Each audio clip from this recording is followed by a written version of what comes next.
Time for today's nominees for the worst persons in the world.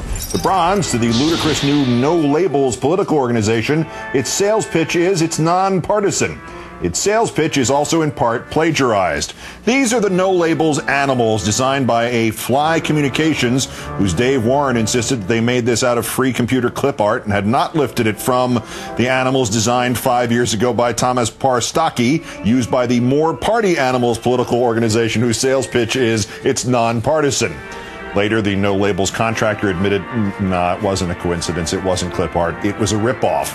Nice start for No Labels, which, since it is a bunch of fraudulent conservative Democrats pretending to be moderates and a bunch of fraudulent Republicans pretending to be independents, it really should have stuck with a different animal motif. Maybe, wolves in sheep's clothing.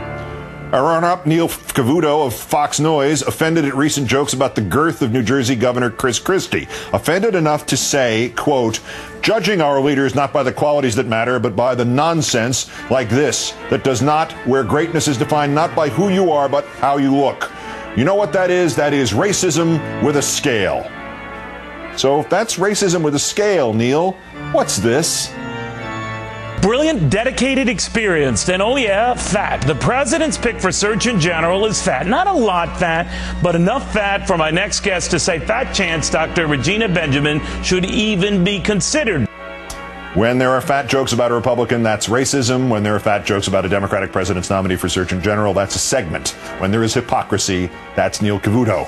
Just to add to it, last Friday during the filibuster by Senator Bernie Sanders of Vermont, Cavuto made a depends joke. But our winner, Congressman-elect Allen West of Florida. Golly!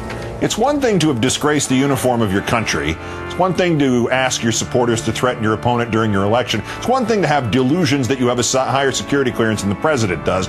And it's one thing to call for suppressing freedom of press in the WikiLeaks case. But it's quite another to be a bald-faced liar. For Mr. West's Facebook page, the media is clearly misled on a statement made by me during a recent radio interview on what to do concerning WikiLeaks. I am heard on the African American conservative radio show saying the media should be censured, meaning harshly criticized. In no way would I ever ask to censor anyone or any organization.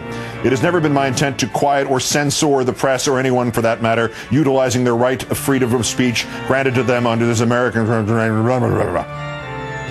Bullcrap. You listen, you decide.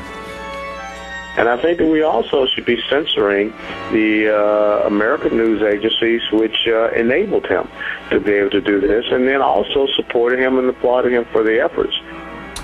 Censor. Not censure, censor. Let's play it again in slow motion. We also should be censoring the American news agencies.